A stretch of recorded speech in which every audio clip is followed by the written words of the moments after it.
Shalom saudaraku yang dikasihi Tuhan Yesus Kristus. Selamat pagi, salam sejahtera untuk kita semuanya.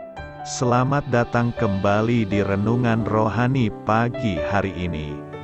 Semoga saudara yang terkasih dalam keadaan sehat selalu. Kiranya damai dan sukacita Roh Kudus melimpah di dalam hati dan pikiran saudara saat ini. Sebelum kita mulai renungan pagi ini, marilah kita bersama-sama berdoa. Tuhan Yesus, terima kasih sudah membangunkanku pagi hari ini. Terima kasih atas penyertaan dan perlindungan Tuhan. Semua karena karunia Tuhan aku dapat bangun dengan pagi hari ini. Aku menyerahkan seluruh aktivitasku hari ini ke dalam kuasa tangan Tuhan. Jauhkanku dari yang jahat, ya Tuhan. Tuhan Yesus, tolong lindungi dan berkati aktivitasku hari ini. Tolong berkati juga keluarga dan teman-temanku, Bapa Surgawi, oleh karya Roh Kudus. Tolonglah aku untuk menjauhi segala sesuatu yang melukai hati-Mu. Ampunilah segala dosa kami, ya Tuhan. Dalam nama Tuhan Yesus, aku sudah berdoa. Amin. Sahabat saudara rohani, pembacaan ayat emas Alkitab renungan kita hari ini terambil dari Mazmur 118 ayat 13 sampai 14 dan ayat 22 sampai 29. Aku ditolak dengan hebat sampai jatuh, tetapi Tuhan menolong aku. Tuhan itu kekuatanku dan mazmurku. Ia telah menjadi keselamatanku. Batu yang dibuang oleh tukang-tukang bangunan telah menjadi batu penjuru. Hal itu terjadi dari pihak Tuhan, suatu perbuatan ajaib di mata kita. Inilah hari yang dijadikan Tuhan, marilah kita bersorak-sorak dan bersukacita karenanya. Ya Tuhan, berilah kiranya keselamatan, ya Tuhan, berilah kiranya kemujuran, diberkatilah dia yang datang dalam nama Tuhan. Kami memberkati kamu dari dalam rumah Tuhan. Tuhanlah Allah, Dia menerangi kita.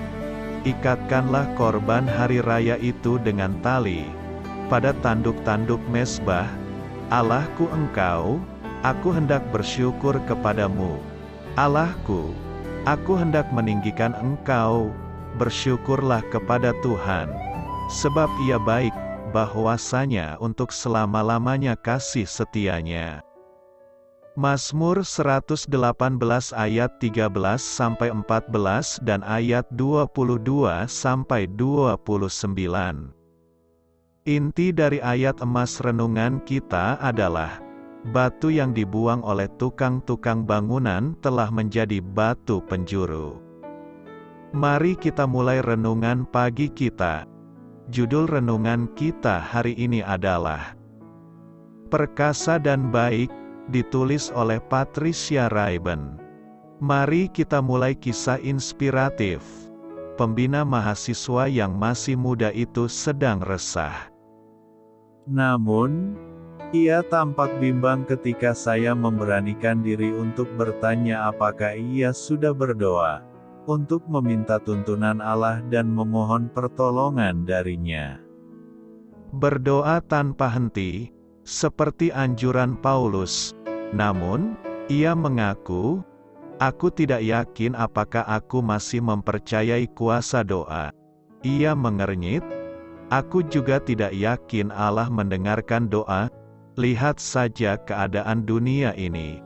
Si pemimpin muda itu sedang membangun pelayanan dengan kekuatannya sendiri. Dan sayangnya, ia gagal. Mengapa? Karena ia menolak Allah. Yesus, sebagai batu penjuru gereja, selalu mengalami penolakan bahkan dimulai dari umatnya sendiri. Banyak orang masih menolak dia sekarang.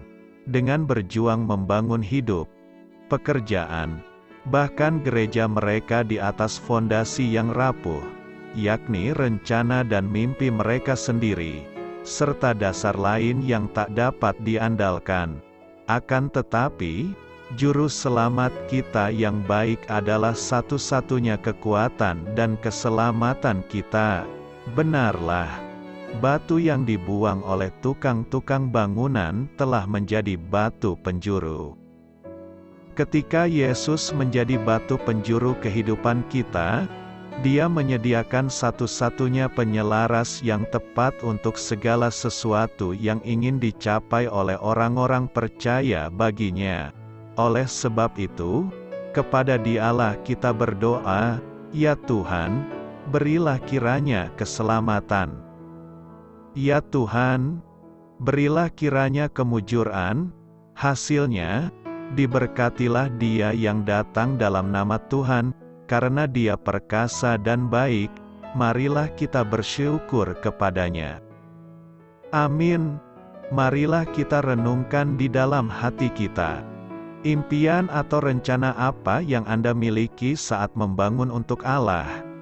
Bagaimana Anda dapat menempatkan Kristus sebagai batu penjuru rencana Anda, dan membangun rencana itu baginya? Hal ini patut kamu ketahui. Apa itu batu penjuru? Mazmur 118 ayat 22. Sejak dulu, batu penjuru merupakan batu utama yang diletakkan di sudut bangunan sebagai fondasi. Setelah diletakkan, batu penjuru menentukan setiap ukuran dalam pembangunan sebuah gedung. Semua diselaraskan dengan batu itu. Sebagai batu penjuru utama, Yesus adalah fondasi yang menjadi dasar gereja dibangun, dan umatnya harus diselaraskan dengan Dia. Dialah batu yang teruji, sebuah batu penjuru yang mahal, suatu dasar yang teguh. Bersama Dia, kita menjadi kawan sewarga dari orang-orang kudus dan anggota-anggota keluarga Allah, yang dibangun di atas dasar para rasul dan para nabi. Dengan Kristus Yesus sebagai batu penjuru, kita adalah bait sucinya, dan Roh-Nya tinggal di dalam kita. Jika kita percaya kepadanya, kita tidak akan dipermalukan. Doa saya menyertai saudara sekalian. Marilah kita menyampaikan doa syafaat. Aku memuji-Mu, Tuhan Yesus, karena Engkaulah batu penjuru utama. Hanya Engkaulah fondasi gereja dan hidup kami. Amin. Sampaikan harapan dan permintaan saudara kepada Tuhan.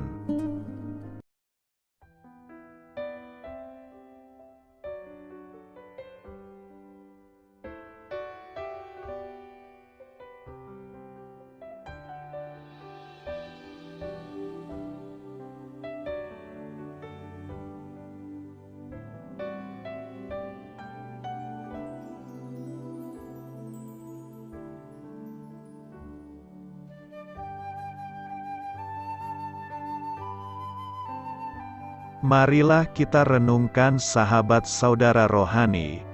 Demikianlah renungan firman Tuhan pagi hari ini.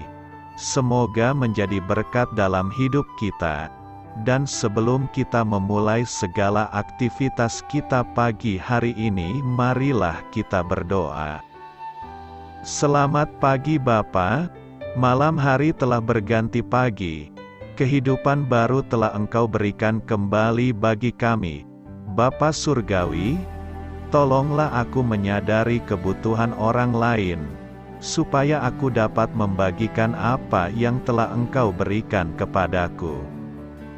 Pada saat aku membutuhkan, berilah aku keyakinan bahwa Engkau akan mencukupkanku, melalui orang-orang yang mengasihi-Mu, bukan karena kami pantas atau layak, namun karena kasih karunia-Mu kami boleh ada, sebagaimana kami ada di pagi hari ini. Terima kasih Tuhan. atas kesempatan baru yang telah Tuhan berikan kepada kami. Untuk bisa memperbaiki diri agar kami bisa lebih layak di hadapan-Mu. Hari ini kami serahkan semua perkara dan kesulitan yang akan kami lalui ke dalam tangan-Mu. Biarkanlah kami bisa memuliakan-Mu dalam segala aktivitas yang akan kami lakukan. Amin. Biarlah firman Tuhan menjadi pengingat untuk kita semua, bahwa tuntunan dari Roh Kudus akan selalu memberi jalan keluar bagi setiap permasalahan hidup kita, dan memberi kedamaian di hati kita. Sampai jumpa di renungan pagi saudara rohani berikutnya. Kiranya Tuhan selalu memberkati saudara semua hari ini. Amin. Shalom.